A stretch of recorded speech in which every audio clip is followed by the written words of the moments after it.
Après la chute du mur de Berlin, on a vraiment cru pendant un temps que les grands conflits idéologiques, c'était fini. On parlait même de fin de l'histoire, d'harmonie. Oui, il y avait cet espoir, c'est vrai. Mais voilà, assez vite, une thèse, disons, assez percutante est arrivée. Elle suggérait que les nouvelles fractures du monde, elles n'étaient plus idéologiques, Non, elles étaient culturelles. Alors, si c'est plus l'Est contre l'Ouest, qu'est-ce qui fait bouger les lignes, en fait, en politique mondiale? c'est exactement la question à laquelle Samuel Huntington essaie de répondre dans son livre. Un livre qui a fait couler beaucoup d'encre, Le choc des civilisations. Ah oui, celui-là. Il l'a d'abord publié en article en 93, puis c'est devenu un livre. Et en gros, il propose une grille de lecture assez radicale pour l'après-guerre froide. C'est-à-dire? C'est-à-dire que, pour lui, les conflits importants, ceux qui comptent vraiment, ils ne se jouent plus entre les États ou les idéologies, mais entre des grands blocs. Des blocs civilisationnels. D'accord. Bon, aujourd'hui, notre objectif, ce n'est pas de dire s'il a raison ou tort, hein. Non, non, absolument pas. L'idée, c'est plutôt de vraiment plonger dans sa logique. Comment il voyait le monde se réorganiser? C'est quoi ces fameuses civilisations? Et pourquoi elles entreraient en conflit? Exactement. Comprendre le mécanisme de sa pensée. Voilà. Essayons de décortiquer un peu cette thèse qui a tant fait parler. Allons-y. Alors, pour commencer, c'est quoi l'idée fondatrice? Le point de départ de Huntington, c'est l'idéologie s'efface, qui prend la relève sur la scène mondiale? L'idée de base, elle est assez simple en fait. Pour Huntington, l'acteur principal, celui qui va vraiment façonner les alliances, les conflits, après la guerre froide, ce n'est plus l'État-nation tout seul, D'accord. ni le bloc idéologique type capitalisme contre communisme. Non, pour lui, c'est la civilisation. La civilisation. Oui, il en identifie 7 ou 8 principales. Il y a l'occidentale, l'orthodoxe, l'islamique, la sinoise qu'il appelle aussi cynique, Oui. l'hindoue, la japonaise, la latino-américaine, et il ajoute une civilisation africaine, mais il dit qu'elle est encore un peu en formation, disons. Potentiel, quoi. Voilà, potentiel. Et ce sont ces grands ensembles culturels définis par l'histoire, la langue, les coutumes, et surtout, il insiste là-dessus, la religion, Ah oui. qui deviennent les nouvelles plaques tectoniques de la géopolitique mondiale. Et il dit bien que ce modèle, cette grille de lecture civilisationnelle, est plus pertinente que d'autres qui circulaient à l'époque. Oui, tout à fait. Il rejette par exemple l'idée d'une harmonie universelle post-guerre froide. L'idée un peu fin de l'histoire. Exactement. Pour lui, c'est séduisant, peut-être, mais naïf. Il rappelle que ce genre d'illusion, on l'a déjà eu après la Première Guerre mondiale, après la Seconde, et ça n'a jamais tenu longtemps. C'est vrai. Il écarte aussi une lecture simpliste nord-sud, riche contre pauvre. C'est trop économique, ça n'explique pas les affinités culturelles, les rapprochements. Ou les tensions d'ailleurs. Ou les tensions, exactement. Et puis l'idée d'un monde juste, chaotique, fragmenté, sans structure, bon, ça n'aide pas beaucoup à comprendre les grandes dynamiques, selon lui. Donc, le paradigme civilisationnel, même s'il est simplifié, c'est un peu la carte la moins mauvaise. C'est ça. C'est une carte avec ses limites, mais qui lui semble utile pour naviguer dans ce nouveau monde complexe. Et sur cette carte, les zones de danger, les zones de friction les plus chaudes, elles se trouvent où? Alors ça, c'est un point clé. Aux frontières. Aux frontières entre ces civilisations. C'est ce qu'il appelle les conflits de lignes de faille. Fault line conflicts. Exactement. Pour lui, c'est là que ça se passe. Les affrontements entre groupes de civilisations différentes, ce sont eux qui ont le plus gros potentiel d'escalade. Pourquoi? Parce qu'ils touchent aux identités les plus profondes, les plus fondamentales des gens. Et ça mobilise beaucoup plus qu'un différend économique ou politique classique. D'accord. Mais alors, si on parle de civilisation, il faut quand même les définir un peu mieux. Qu'est-ce qui fait qu'on appartient à la civilisation X plutôt qu'Y? C'est pas la race, on est d'accord? Non, non, absolument pas à la race. Il insiste là-dessus. Pour lui, la civilisation, c'est, comment dire, l'entité culturelle la plus large à laquelle une personne peut s'identifier. Juste en dessous de l'humanité, si on veut. D'accord. Ça englobe plein de choses objectives, hein, la langue, l'histoire, la religion, bien sûr, les coutumes, les institutions. Mais il y a un critère essentiel, c'est le côté subjectif. L'auto-identification. Voilà, c'est ça. Une civilisation existe parce que les gens se sentent appartenir à ce grand groupe culturel. Ils se reconnaissent dedans. Ils s'appuient d'ailleurs sur un certain consensus des historiens, des anthropologues, sur l'existence de ces grandes civilisations, passées et présentes. Mais c'est pas un peu flou parfois ces frontières? Quand ils lisent occidentale, islamique, chinoise, bon, ça va. Mais l'Amérique latine, par exemple, C'est très lié à l'Occident, culturellement, historiquement. Mais il la met à part. Ça fragilise pas un peu son modèle, ces zones un peu grises? C'est une excellente remarque. Et Huntington le reconnaît lui-même, il y a des ambiguïtés. L'Amérique latine, c'est un très bon exemple. Oui, Elle est issue de la civilisation occidentale, clairement, mais elle a développé des spécificités. Le poids du catholicisme, l'intégration de cultures indigènes, une histoire politique propre. Donc il la considère comme distincte, tout en mettant proche. et l'Afrique subsaharienne, c'est un peu pareil, non? Très diverse. Très diverse, oui. Et la question se pose, est-ce qu'il y a une identité civilisationnelle panafricaine qui émerge vraiment? C'est complexe. Même le terme Occident, il n'est pas si simple. Au début, c'est l'Europe, puis ça devient euro-américain. C'est vrai. Mais malgré ces flous, il maintient que ces grandes catégories, elles restent utiles, elles restent opérantes pour comprendre le monde. Et au cœur de tout ça, très souvent, il y a la religion. Il cite d'ailleurs un historien, Christopher Dawson, qui dit « Les grandes religions sont les fondements des grandes civilisations La religion comme pilier central. ». Très souvent, oui. Un des points qui a sans doute fait le plus réagir à l'époque, c'est sa vision de l'Occident. Il ne dit pas qu'il s'effondre, attention, Non, non, mais en déclin relatif, c'est ça? c'est exactement ça. Et c'est un point absolument central de sa thèse. Huntington ne dit pas du tout que l'Occident est faible. Au contraire, au moment où il écrit, dans les années 90, l'Occident est au sommet de sa puissance, notamment militaire et économique. Oui. Mais, dit-il, cette puissance est relative et elle tend à diminuer par rapport à la montée en puissance d'autres civilisations. Lesquels surtout? Principalement les civilisations asiatiques, la Chine, l'Inde, et aussi le monde islamique qui connaît une forte croissance démographique. Et il se base sur quoi pour dire ça? Des chiffres? Oui, il utilise des indicateurs démographiques. La part de la population occidentale dans le monde diminue constamment. Économique, il cite des études montrant que la part de l'Occident dans la production manufacturière mondiale, par exemple, a beaucoup baissé depuis le début du XXe siècle. Et militaire, même si l'Occident a une avance technologique, les capacités militaires se diffusent, les autres puissances se réarment, l'avantage se réduit. D'accord. Et ce déclin relatif, ça s'accompagne d'un autre phénomène, l'indigénisation. J'ai trouvé ça passionnant. C'est pas juste un rattrapage économique alors, c'est plus profond. Ah oui, c'est beaucoup plus profond. L'indigénisation, c'est l'idée que les sociétés non occidentales, en devenant plus puissantes, plus riches, plus confiantes, Ouais. elles arrêtent de considérer l'Occident comme le seul modèle possible, le seul modèle désirable. Elles se tournent vers leur propre culture, leurs propres valeurs, elles les réaffirment. Elles ne cherchent plus forcément à devenir occidentales pour réussir. Et c'est là qu'arrive cette distinction qui a fait beaucoup parler. Modernisation n'est pas occidentalisation. Expliquez-nous un peu ça. Oui, ça c'est peut-être un des apports les plus importants et les plus controversés aussi de sa thèse. L'idée c'est de dire attention, ce n'est pas parce qu'un pays adopte la science, la technologie, l'industrie, l'urbanisation, bref, tous les outils de la modernité, Les attributs matériels, quoi. voilà, qu'il va forcément adopter les valeurs qui sont associées à la modernité en Occident, c'est-à-dire l'individualisme, le libéralisme démocratique, la laïcité, l'état de droit tel qu'on le conçoit nous. On peut vouloir les iPhones sans vouloir le mariage pour tous, en gros. C'est un peu l'idée, oui. On peut vouloir les gratte-ciel, les TGV, mais sans forcément vouloir une séparation stricte de l'Église et de l'État ou des élections multipartites comme en Europe ou aux États-Unis.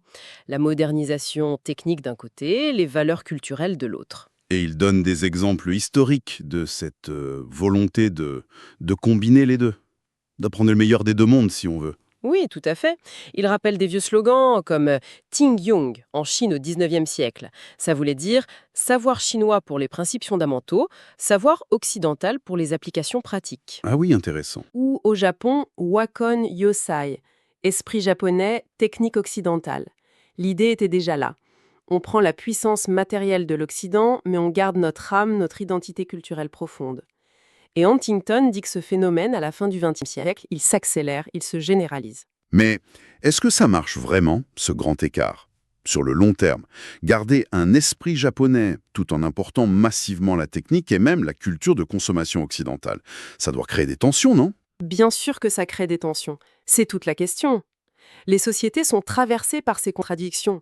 Mais pour Huntington, la tendance de fond, c'est quand même cette réaffirmation culturelle. Et elle se manifeste aussi par un autre phénomène majeur qu'il observe. Lequel? Ce que Gilles Kepel, un autre chercheur, a appelé la revanche de Dieu. Ah oui, la résurgence du religieux. Exactement. Huntington constate un retour en force du religieux partout dans le monde, ou presque. Un islam plus visible, plus affirmé, l'expansion incroyable du christianisme évangélique en Amérique latine, en Afrique, en Asie, la vitalité de l'hindouisme en Inde, du bouddhisme, de l'orthodoxie en Russie. Et comment il l'explique, ce retour? Il y voit une double réaction en fait. D'une part, une réaction contre la sécularisation, le relativisme moral, qui sont souvent perçus comme des produits d'importation occidentale. Une sorte de rejet. Oui, un rejet de ce que certains intellectuels du Sud ont même appelé l'occidentoxication. Et d'autre part, c'est aussi une quête de sens, d'identité, de communauté, face au déracinement, à l'anonymat que la modernisation rapide peut engendrer. La religion offre des repères stables dans un monde qui change très vite. D'accord, donc on a ces blocs civilisationnels qui se réaffirment, avec leur culture, leur religion, et un Occident dont la puissance relative diminue. Où est-ce que ça coince le plus concrètement? Où est-ce que les conflits éclatent, d'après lui? Eh bien, comme on l'a dit, principalement sur les lignes de faille, ces zones de contact direct entre civilisations. Et là, il fait une observation qui a été et reste extrêmement controversée. Laquelle? Il constate, en regardant les conflits des années 80 et début 90, une fréquence très élevée de violences impliquant des populations musulmanes aux périphéries du monde islamique. C'est-à-dire? Dans les Balkans, au Caucase, en Asie centrale, en Afrique, il va jusqu'à utiliser une formule choc, les frontières sanglantes de l'islam. Oui, une formule qui a évidemment provoqué énormément de réactions et de critiques. Comment il tente d'expliquer cette conflictualité spécifique? Alors, il est assez prudent, il explore plusieurs pistes, sans forcément trancher de manière définitive. Il ne dit pas « c'est à cause de ça et seulement ça ». D'accord. Il évoque des facteurs historiques, la proximité géographique issue des conquêtes passées, la mémoire de conflits anciens qui ressurgit, des facteurs démographiques aussi. Comme le boom des jeunes ou... Voilà, le fameux Youth Bulge. Beaucoup de pays musulmans, à cette époque, avaient une population très jeune, avec une masse de jeunes hommes, sans beaucoup de perspectives qui pouvaient être plus facilement mobilisés par des mouvements radicaux, politiques ou religieux. Il parle aussi de politique. Oui, bien sûr, l'effondrement de grands empires multiethniques comme l'URSS ou la Yougoslavie a libéré des tensions. La démocratisation, parfois, au lieu d'apaiser, peut au contraire exacerber les nationalismes et les identités exclusives. Et il évoque aussi des facteurs liés à l'islam lui-même.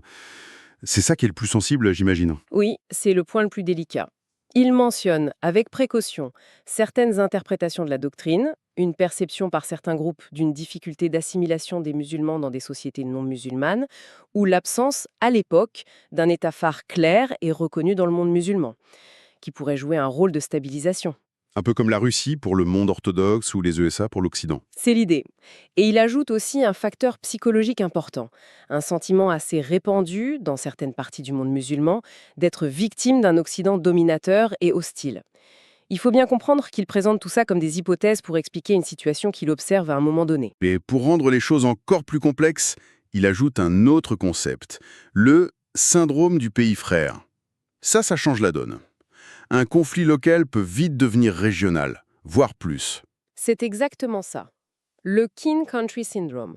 L'idée, c'est que quand un conflit éclate sur une ligne de faille, disons, entre Serbes orthodoxes et Bosniaques musulmans, comme dans les années 90, Oui, eh bien, il ne reste pas juste entre Serbes et Bosniaques.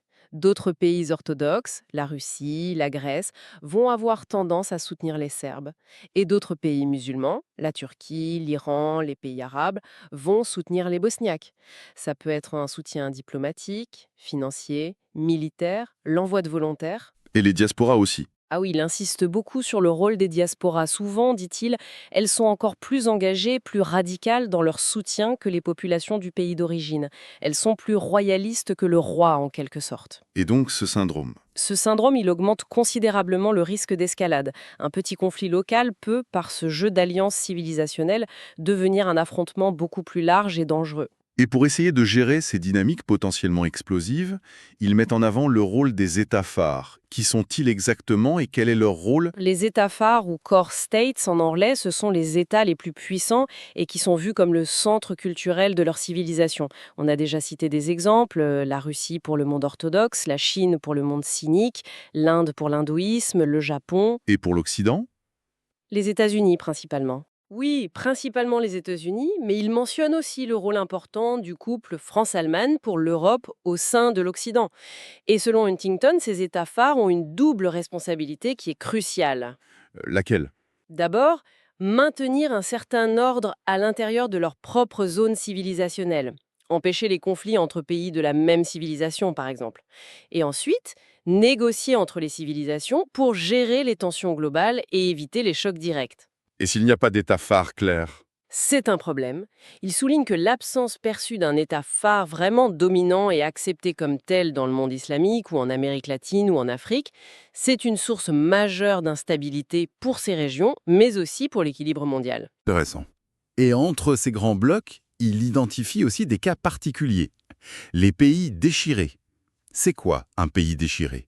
C'est un pays qui fait le grand écart identitaire. C'est tout à fait ça.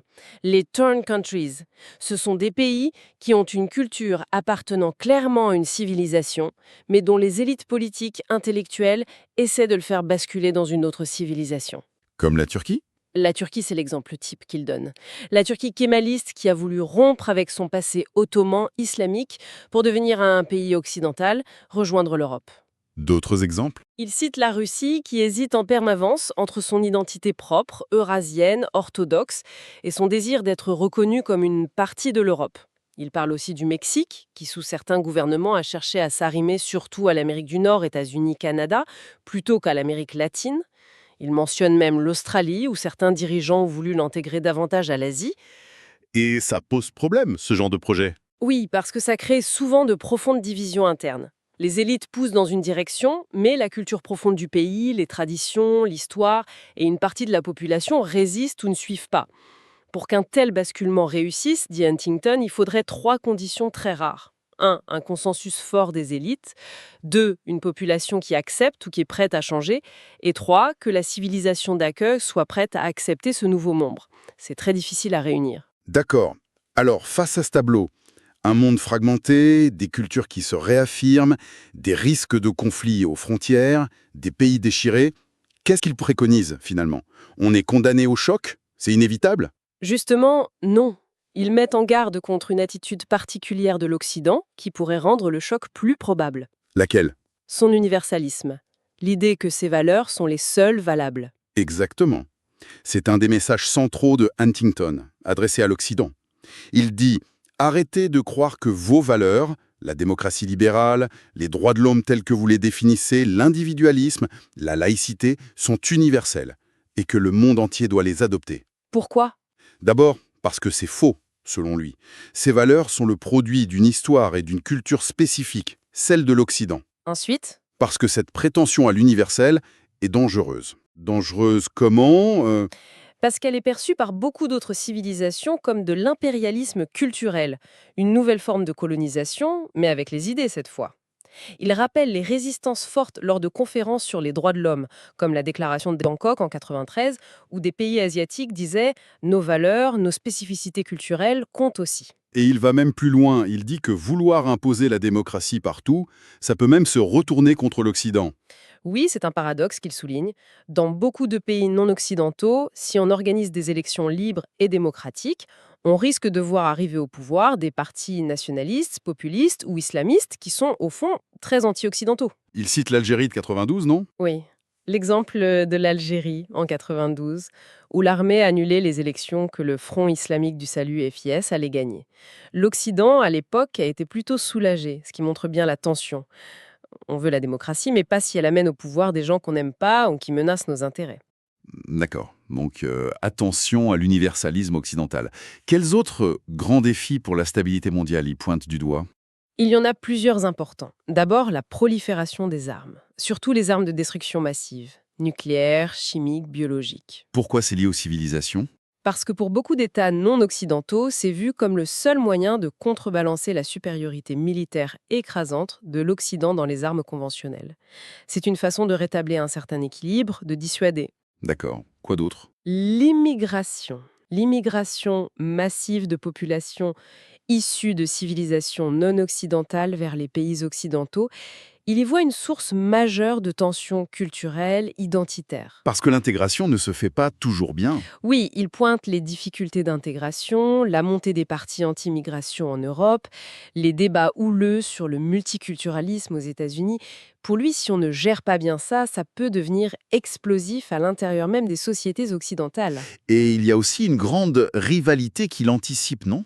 Oui, bien sûr, celle qui va devenir centrale au début du XXIe siècle, la rivalité entre la puissance dominante, les États-Unis, et la puissance montante, la Chine. Et pour lui, ce n'est pas juste une rivalité géopolitique classique. C'est aussi une rivalité civilisationnelle. Évidemment, ça oppose la civilisation occidentale, menée par les États-Unis, et la civilisation cynique, centrée sur la Chine, avec tout ce que ça implique en termes de valeurs, de vision du monde, d'organisation sociale. Bon, face à tous ces dangers, prolifération, immigration, rivalité sino-américaine, est-ce qu'il donne des pistes pour éviter le grand clash, la guerre généralisée entre civilisations? Il n'est pas juste un prophète de malheur quand même, hein. Non, non, il ne se contente pas de décrire un avenir sombre. Il termine son livre en proposant des règles de conduite, des règles de prudence, pour vivre dans ce monde multicivilisationnel. Lesquels? Il y en a 3 principales. La première, c'est la règle de l'abstention. C'est-à-dire? Ne pas se mêler des affaires des autres. Exactement. Les États phares devraient éviter d'intervenir dans les conflits qui se déroulent à l'intérieur d'une autre civilisation. Chacun gère ses problèmes chez soi. D'accord. La deuxième règle. La règle de la médiation conjointe. Là, c'est quand un conflit éclate sur une ligne de faille entre 2 civilisations. Dans ce cas, les États phares des 2 civilisations concernées devraient coopérer. Pour faire quoi? Pour contenir le conflit, le calmer, essayer de trouver une solution, justement pour éviter que ça dégénère à cause du syndrome du pays frère. Logique. Et la troisième règle? La règle des points communs. Il dit qu'il faut que les civilisations cherchent activement ce qu'elles ont en commun. Les valeurs, les institutions, les pratiques qui sont partagées ou qui pourraient l'être. Et il faut renforcer ça pour construire des ponts, élargir la base de compréhension mutuelle. Donc, si on résume sa conclusion, surtout pour l'Occident, ça donnerait quoi? Un peu comme arrêter de vouloir que tout le monde vous ressemble? C'est un peu ça, oui. Reconnaissez que vous êtes une civilisation parmi d'autres, unique, certes, avec vos propres valeurs, mais pas universelle. Et ensuite? Ensuite, concentrez-vous sur vous-même, renouvelez votre propre culture, votre propre dynamisme face aux défis qui viennent de l'intérieur. Il parle du multiculturalisme qui peut fragmenter, du déclin de certaines valeurs traditionnelles comme le christianisme, et de l'extérieur.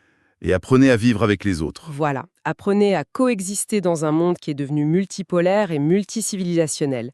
Respectez les différences, évitez de vous ingérer partout. C'est un appel au réalisme culturel et à une certaine retenue stratégique. Gérer la diversité du monde pacifiquement, en gros. C'est l'idée. Reconnaissance mutuelle et non-ingérence, plutôt qu'une quête d'uniformité sous la bannière occidentale qu'il juge illusoire et dangereuse. Donc voilà, en résumé, la thèse du choc des civilisations. C'est une grille de lecture où la culture, l'identité civilisationnelle redeviennent les moteurs principaux des relations internationales après la guerre froide, à la place de l'idéologie. Une vision qui insiste beaucoup sur les différences, c'est clair. Oui, elle souligne les différences, les risques d'incompréhension, les potentiels de conflits que ça engendre. Mais, comme on vient de le voir, ça ne mène pas forcément à un fatalisme guerrier. Il propose aussi des pistes pour la coexistence. Bien sûr, cette thèse, elle a été et elle est toujours énormément débattue, critiquée. Ah oui, énormément. Pour certains, c'est une analyse presque prophétique. Ça expliquerait la montée de l'islamisme radical, les tensions Chine-Occident, des alliances bizarres comme Russie-Chine. Oui, certains lui reconnaissent une grande prescience. Et pour d'autres, à l'inverse, c'est une théorie hyper dangereuse, qui simplifie tout à l'extrême, qui fige les cultures comme si elles ne changeaient jamais. Qui les essentialise, oui. Et qui risque, au final, de créer ce qu'elle déclie. Une prophétie autoréalisatrice, quoi.